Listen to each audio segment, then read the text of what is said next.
Halo Bapak Ibu, kembali lagi bersama saya Johannes Gunadi dari LH Fin Group. Hari ini Johannes bikin record pertengahan bulan ya, pada tanggal 16 September 2020. Oke, untuk equity sedikit naik ya, equity Johannes sekarang lumayan, mulai stabil ya, 18.000. Dengan free cash kita mulai banyak, 11.000 itu karena ada posisi crude oil yang Johannes sudah take profit. Nanti Johannes akan jelaskan satu persatu. Oke, so far kita on track dalam progress recovery kita. Nah, yang pertama Anda bisa lihat posisi kita akan bahas satu persatu. Kita bicara tentang crude oil. Dana free cash 11.000 sebenarnya saya siapkan untuk ngambil posisi ada dua pilihan antara crude oil atau soybean ya. Nanti Johannes akan jelaskan satu persatu. Crude oil sendiri Bapak Ibu besok sudah expired ya. So kita menjalankan SOP exit. So kita tutup posisinya karena malam ini nanti akan ada crude oil inventory. Takutnya ada gejolak dan kita berhasil take profit. Nah, langkah selanjutnya bagaimana Pak untuk mengenai crude oil? Untuk mengenai crude oil Bapak Ibu, pertama-tama saya itu sempat cek adalah time frame-nya. Time frame kalau kita mau ngambil option, otomatis saya akan memilih yang kurang lebih 62 hari. Ya, kenapa Pak kok nggak milih yang 91 hari? Simple Bapak Ibu. Anda kalau lihat 62 hari dari sekarang tanggal 16 September kurang lebih jatuhnya 60 hari lagi adalah di pertengahan November, oke? Nah, the next OPEC meeting yang perlu Anda lihat adalah akhir November. So, kalau Johannes ngambil yang sisa 90 hari, artinya posisi saya terekspos ya dengan adanya risiko tiba-tiba OPEC meeting ada gejolak naik turun yang kenceng. Jadi kita nggak mau ambil risiko itu. Kita mau yang optionnya expired sebelum OPEC meeting. So, pilihan kita hanya 60 hari. Bagaimana dengan masalah fundamentalnya? So, yang pertama Bapak Ibu, Anda boleh tahu adalah dari sisi hedge fund, Anda bisa lihat hedge fund mulai skeptik, pesimis ya atas harga crude oil ini naik-naik terus ya karena mereka melihat consumption-nya itu tidak pulihnya consumption itu tidak setinggi yang mereka ekspektasikan seperti awal. Itu yang pertama. Yang kedua, Anda juga lihat boleh bisa lihat akhir-akhir ini ya mungkin Anda juga bisa lihat dari grafiknya crude oil. Akhir-akhir ini crude oil-nya turun cukup kenceng. Nah, Anda bisa lihat di sini nih. Ya, dari awalnya stabil di 40-an, 43, 42, tiba turun sampai di 36. Nah, hari ini sedikit recover dikit sampai naik 39. Apa penyebabnya? Salah satunya para pemain besar yaitu hedge fund manager. Mereka melakukan transaksi jual yang sangat banyak. Ya, bahkan dia bilang the fastest since mid-March. Oke. Dan memang secara general posisi buy atau long ya, sama posisi sell itu masih banyakan buy, tapi nggak terlalu banyak-banyak banget. Sehingga kalau harga crude oil mau naik tajam itu susah. Itu dulu yang kita pegang. Ya, kita nggak harus benar dalam memprediksi arah crude oil ini mau naik atau mau turun, tetapi lebih baik kita cari kepastian mana yang lebih susah, naik kenceng atau turun kenceng. So, ini sisi fundamental dari hedge fund manager. Tapi Bapak Ibu, setelah kita cek core fundamentalnya, ini adalah laporan terakhir, masalah core fundamental crude oil, satu hal yang pasti, seasonal. Seasonal bekerja, ini yang saya suka adalah masalah operating rate. Ketika kapasitas refinery operating rate-nya turun, kenapa kok bisa turun Pak? Karena summer berakhir ya. Dan Anda bisa lihat secara seasonal, puncak-puncaknya operating rate ini bakal turun terus sampai paling rendah kurang lebih di awal Oktober atau pertengahan Oktober, itu kemungkinan besar operating rate-nya masih turun. Jika operating rate-nya turun, maka demand bahan mentah crude oil juga akan lemah. Atau setidak-tidaknya demand itu tidak akan naik signifikan. Makanya dari segi ini kita percaya adalah sell call itu tetap jauh lebih aman. Oke, mengingat hedge fund juga transaction sell-nya banyak banget. Ya. Tetapi Pak, bagaimana dengan sell put Pak? Sell put sebenarnya oke, ya oke tapi nggak sekarang. Ya, kenapa Johannes bilang oke? Karena di satu sisi Bapak Ibu kebijakan OPEC policy itu juga mulai kick in, mulai kita rasakan. Kenapa? Karena crude oil stoknya di US mulai turun, ya sesuai dengan seasonalnya. Tapi walaupun turun, jujur Bapak Ibu, crude oilnya itu masih tinggi banget dibandingkan tahun lalu, dibandingkan rata-ratanya 5 tahun yang lalu. Sehingga ini sifatnya juga sifatnya bearish. Nah, dan yang terakhir Bapak Ibu, kita juga melihat dari sisi gasoline demand. Ketika musim summer berakhir, gasoline demand ada tendensinya juga mulai turun. Ataupun kalau dia tidak turun, dia mungkin stagnan di sini. Tapi kalau demand-nya mau naik kenceng itu susah. Itu sebabnya kita percaya bahwa sell call untuk komoditas crude oil ini lebih aman, ya. Jadi kita putuskan dulu kita rencana ambil sell call atau sell put. Kita belum berbicara tentang timing masuk, ya. Itu adalah step kedua, SOP kedua, option selling. So, kita sudah tahu posisi sell call. Terus Johannes akan cek dari sisi teknikal, ya. Bapak Ibu, kalau Anda mau lihat dari sisi teknikal, satu hal yang saya suka adalah kalau kita buat candle crude oil ini monthly, ya. Monthly, which is setidaknya sekarang pertengahan September bisa memberikan gambaran pergerakan crude oil selama 2 minggu ke depan. Kalau Johannes melihat candle ini, monthly-nya sudah 4 kali hijau turut-turut, dan candle yang saat ini aktif itu ternyata merah, dan dia berhasil break low dibandingkan candle sebelumnya, maka jujur Bapak Ibu, sampai akhir bulan nanti, kemungkinannya crude oil mau break high, itu kecil banget. Kemungkinan crude oil itu mau balik ke atau melebihi ketinggian sebelum dia turun drastis seperti ini, balik di atas 44, itu seharusnya susah banget. Itu yang kami percaya. Tetapi short term fluctuation itu kita tidak bisa prediksi. Kenapa? Kalau kita mau melakukan sell call detik ini juga, kita juga was-was. Kenapa was-was? Karena secara daily technicalnya, ini kelihatannya sudah mau cross. Jujur Bapak Ibu, posisi yang paling aman adalah kita akan menunggu mungkin crude oil balik ke level 40 atau 41. Di daerah sini ada resistance level. Secara Fibonacci, dia juga sudah turun, terus koreksi balik retrace 50%. Itu timing Anda untuk masuk sell call. Catat itu baik-baik. Jadi untuk sekarang kita do nothing dulu, ya, kita lihat dulu perkembangannya. Kalau memang dia sempat ada kenaikan lagi dan selama fundamentalnya tidak berubah, dan Johannes pasti monitoring apakah refinery operating rate-nya mulai naik lagi atau refinery operating-nya turun lagi, masih turun, itu sell call boleh. Setelah kita melakukan sell call, nanti mungkin awal Oktober atau pertengahan Oktober di mana refinery operating rate ini mencapai bottom-nya, baru Anda melakukan sell put. So that's the trading plan untuk crude oil, ya. Catat baik-baik. Dan yang terakhir Bapak Ibu, ada hal yang mencurigakan menurut saya pribadi. Kenapa? Kalau Anda buka option table-nya untuk crude oil yang sisa 60 hari, Anda akan melihat bahwa preminya sell put sekarang harga di 39. Anda jaga dikatakan 20, ya. Kalau Anda jaga di 20 itu kan 50% Bapak Ibu, harga sekarang hampir 40. Anda kasih gap $20.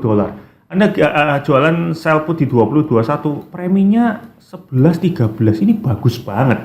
Kita jaga strike yang 50% dari harga sekarang, gapnya, Anda masih mendapatkan kurang lebih $110. Sedangkan kalau Anda bandingkan dengan sell call-nya, sekarang harga 39, kalau saya kasih gap 20 juga, artinya saya cari di 59, lihat nih, nggak ada harganya, cuma 5 atau 6. Artinya Bapak Ibu, Anda bisa lihat, premi put lebih menarik daripada premi call. Kenapa? Karena premi putnya lebih mahal. Nah, tapi di sini kita nggak boleh greedy, nggak boleh serakah. Loh, kalau gitu lebih enak putnya dong, Pak. Sepanjang pengalaman saya, ketika premi putnya terlalu menarik, itu biasanya bahaya. Ya, artinya banyak orang yang membeli proteksi put, ya, karena demand akan buy putnya banyak, harga put optionnya mahal. Dengan kata lain, kalau kita lihat dari sisi risk, sisi aman, bukan sisi return, jelas call-nya lebih aman. Dan Anda bisa lihat saya harus jaga untuk mendapatkan kurang lebih $200 saja, itu saya harus jaga di 50. Itu cuma gapnya $10, itu pun dapatnya cuma $190 Bapak Ibu. Nah, tetapi ini sejalan dengan fundamental yang kita temukan. Makanya kita bilang posisi kita sell call, tapi kita berharap siapa tahu crude oil-nya bisa ada spike naik ke 40-41 dikit, harga premi yang 50 bisa jadi lebih baik, baru kita masuk. Oke? Nah, itu untuk yang crude oil. Selanjutnya Johannes akan bahas masalah gold. Gold ini adalah posisi yang benar-benar tidak perlu mikir, ya, karena kita murni matematika sama statistika probabilitas. So far ya harga gold kita harus tembus di bawah 1970, kapan hari sempat sudah tembusnya cukup dalam, dan sekarang kalau kita lihat harga goldnya mulai kembali lagi di 1972. So kita nggak boleh pakai feeling, ya, kita harus menjalankan sesuai dengan matematikanya, ya, kita do nothing, nggak bisa kita lakukan apapun sampai nanti expired. Oke, apalagi candlenya belum ranging, dan perlu Anda catat Bapak Ibu kalau Anda bermain currency, nanti malam jam 1 WIB itu ada FOMC meeting, ya. Jadi Anda perhatikan itu kalau Anda mungkin bermain forex atau apapun itu, Johannes cuma mau mengingatkan ada FOMC. Nah, kita nggak tahu, kita lihat ntar malam bagaimana pergerakan goldnya, apakah turun lagi atau balik naik. Nobody knows, market nggak bisa diprediksi. Tapi ya nggak masalah, kita bukan melakukan option selling, itu vertical spread yang memiliki limited loss. So, it's okay, just do nothing. Nah, berikutnya Johannes akan bahas masalah natural gas.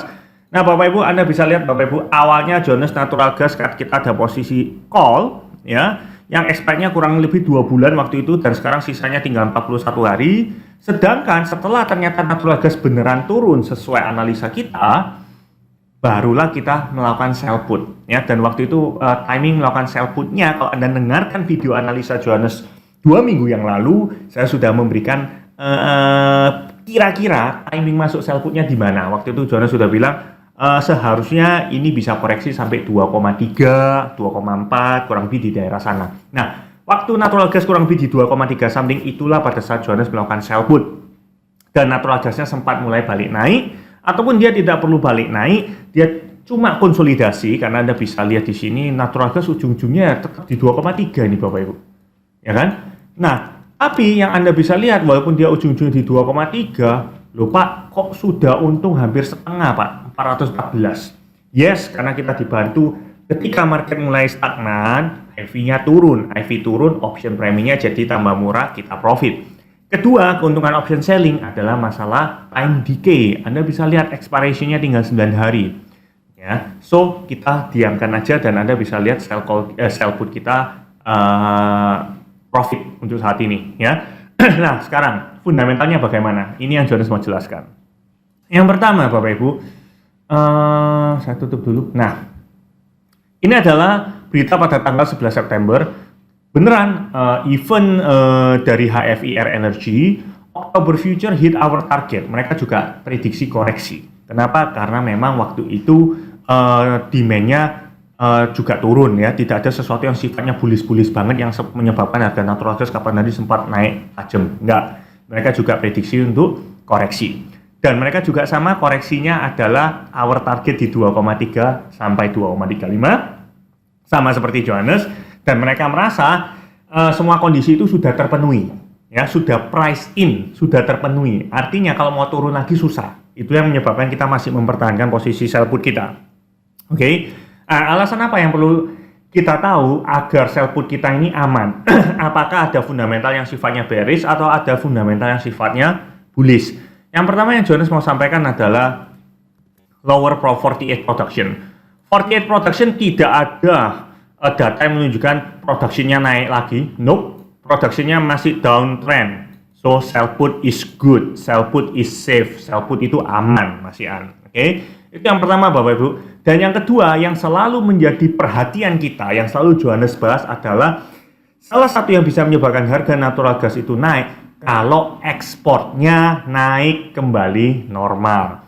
Dan Anda bisa lihat di sini Bapak Ibu, akhirnya LNG ekspor itu entah kenapa mulai awal September dia balik naik. Nah, kalau ternyata LNG ekspornya sudah kembali ke rata-ratanya antara 6 sampai 8 BCF per day ekspornya, maka demand destruction-nya nggak kerasa. Demand-nya mulai pick up. Yes, tidak bisa menjamin harga natural gas bakal naik kencang, tapi kalau harga natural gas mau turun tajam mengingat ekspor data ekspornya meningkat, bagus, itu susah. Jadi, sell put is good to go, Bapak Ibu, ya. So, itu hal yang perlu Anda tahu untuk natural gas. Nah, berikutnya Bapak Ibu, Johannes akan bahas masalah HOG. HOG Anda juga lihat Bapak Ibu, sell put kita finally make profit, ya. Kita mau close ini posisi, premi tinggal 14, harus nunggu 1 bulan lagi, ngapain? Kita emang ada rencana mau take profit untuk komoditas HOG ini malam ini. Tapi pada saat bersamaan Bapak Ibu, kemarin saya barusan melakukan sell call HOG, ya, di 78. Jadi kita put, ya, profit dia beneran naik. Nah, kita merasa kenaikan ini sudah cukup dan kita memanfaatkan IV yang tinggi, kita bisa sell call 78 itu sangat jauh Bapak Ibu untuk mendapatkan premi. Dan karena kita sudah punya sell put, sell call kita marginnya hampir gratis. Nah, bagaimana fundamentalnya? Untuk fundamental HOG sendiri yang perlu Anda ketahui Bapak Ibu, kenapa kok HOG ini Pak, akhir-akhir ini loh, Anda bisa lihat grafiknya, naik tajam, kenceng sekali ya, seperti ini. Simple Bapak Ibu, yang kita mau bahas adalah ini. Bullish pork export, itu kuncinya. Artinya apa? US ekspornya, atau kalau US ekspor artinya banyak negara-negara di dunia sana, terutama Cina, ngambil barang HOG itu dari US. Kalau banyak ngambil barang dari US, maka ekspornya US naik dan stok dalam negeri mereka menipis. Kalau stok dalam mereka menipis, Economic 101, harga mulai naik. Kenapa kok ekspornya US bisa naik? Karena simple Bapak Ibu, China yang usually China itu biasanya ngambil dari negara Eropa, ternyata Bapak Ibu, supplier Germany confirm a case of African swine fever. Jadi pork atau HOG dari Eropa, Jerman pork, itu kena African swine fever, sehingga China, South Korea, semuanya ban Jerman pork. Sehingga kalau mereka nggak ngambil dari Eropa, mereka mau ngambil dari mana lagi? Tentunya mereka mengambil dari US. Itu yang menyebabkan ekspornya US akan HOG itu banyak, besar. Dan Anda bisa lihat juga dari data yang perlu Anda lihat di sini. Sebentar, kita percaya waktu itu production-nya tinggi, ya kan, slaughter-nya tinggi, stoknya itu tinggi, tetapi karena African Swine Fever dan mau nggak mau negara-negara harus ngambil dari Amerika. Wow, this is good Bapak Ibu. Kenapa Jonas bisa bilang bagus? Karena Anda bisa lihat di sini, akhirnya stoknya sesuai yang Jonas bilang, Economic 101, stoknya tidak mendekati range yang tinggi, dia kembali turun mendekati rata-rata.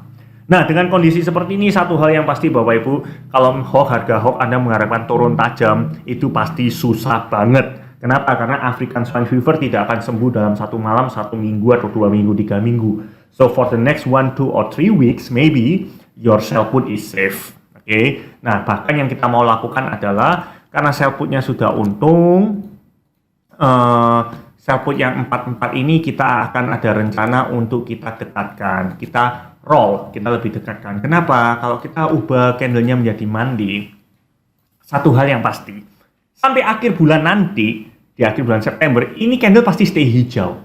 So, kalau Anda mau sell put di 54, ini aman Bapak Ibu. Sehingga yang sell put Johannes yang di 44 ini saya bisa majukan ke 54, atau Johannes mungkin majukan ke 55. It's very safe. Anda tidak melawan fundamental, Anda tidak melawan psikologi fear, ya kan? Dan teknikal pun mendukung. Well, ini good checklist yang bagus. Dan kita pun juga sedang memonitor untuk optionnya HOG sendiri. Untuk optionnya HOG sendiri, kita ambil yang sisa 28 hari, kita ambil 54, 55 itu preminya masih bagus Bapak Ibu.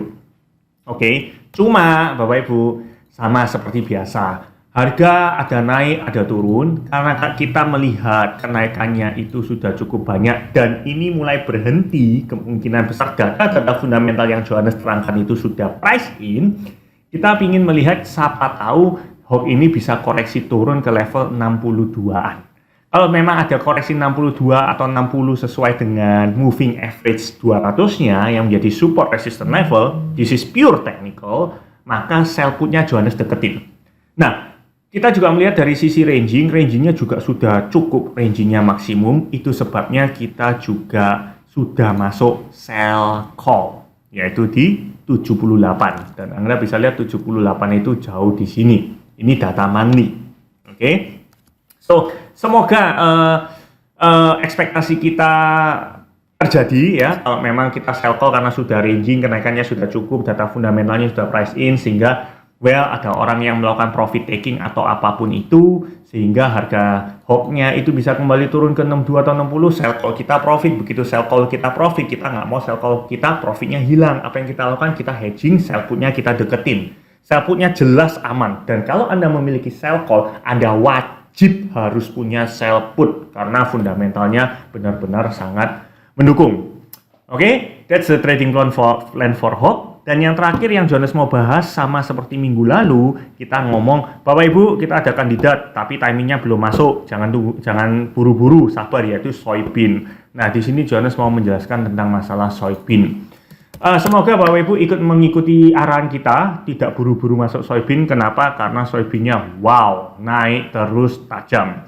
Waktu itu Johannes sudah jelaskan, Anda bisa muter video Johannes 2 minggu yang lalu buat pembelajaran Anda. Bapak Ibu, soybean hati-hati ya. Mungkin market akan bergerak naik tidak rasional karena ketakutan, kepanikan yang berlebihan. Kenapa? Karena khawatir akan adanya dryness atau kekeringan. Memang cuacanya lagi kekeringan, orang takut gagal panen. Dan ini masih kekhawatiran semua. Ujung-ujungnya nanti di bulan September akhir mungkin itu barusan kelihatan hasilnya.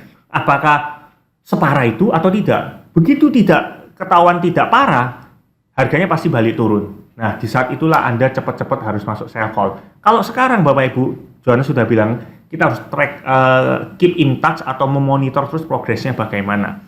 Yang perlu Anda tahu adalah kekeringannya masih berjalan, ya, dan weather-nya tambah parah. Sehingga Bapak Ibu, proyeksi yang perlu Anda lihat adalah ini. Ini yang bahaya. Laporan dari USDA yang terakhir, untuk September tahun 2020, diperkirakan, ini yang saya nggak suka Bapak Ibu, yaitu apa? Ending stock-nya, Anda bisa lihat ending stock-nya turun banget dibandingkan analisa di bulan lalu. Bulan lalu diproyeksi 610, tapi sekarang di bulan ini diproyeksi di 460. Dan stock usage rasionya mengerikan, yaitu 10,4%. Dengan data fundamental ini, Anda kalau mau sell call, nope, jelas big no. Ya, siapa tahu kalau memang nanti di bulan berikutnya, Oktober, USDA mengeluarkan forecast karena melihat kekeringannya nggak seberapa parah. Yes, angka ini bisa berubah karena ini proyeksi. Tetapi Bapak Ibu, market bergerak berdasarkan ekspektasi pasar, apalagi ini ekspektasi yang buat adalah USDA. Itu yang perlu Anda tahu. Berikutnya Bapak Ibu, tentang crop condition, Anda bisa lihat langsung aja dengan slide state good atau good conditionnya turun lagi Bapak Ibu. Ya, minggu lalu di 65% good, sekarang 63. So still downtrend, still keadaan soybean ini tidak membaik dan tidak diam di tempat, tetapi progres memburuk. Nah, kalau memang masih progres memburuk, jangan melawan tren, jangan melawan fundamental. Nah, yang terakhir yang perlu Anda perhatikan adalah salah satu large trader di sini adalah masalah non komersial, itu adalah large trader. Kalau komersial ini adalah memang yang ada bisnis fisiknya, mereka transaksi ini bukan transaksi keluar masuk, tapi mereka transaksi ini untuk melakukan hedging. Yang bisa menggerakkan pasar secara short term itu adalah non komersial, yaitu large trader, funds manager, money manager, hedge fund. Dan Anda bisa lihat untuk laporan terakhir untuk masalah soybean, hedge fund-nya masih keep buying. So ini kita juga monitor. Kalau mungkin hedge fund mulai selling, yes, itu mungkin salah satu indikasi kita boleh masuk sell call. So saat ini jangan dulu. Oke? Anda tetap monitor dulu baik secara fundamental maupun teknikal.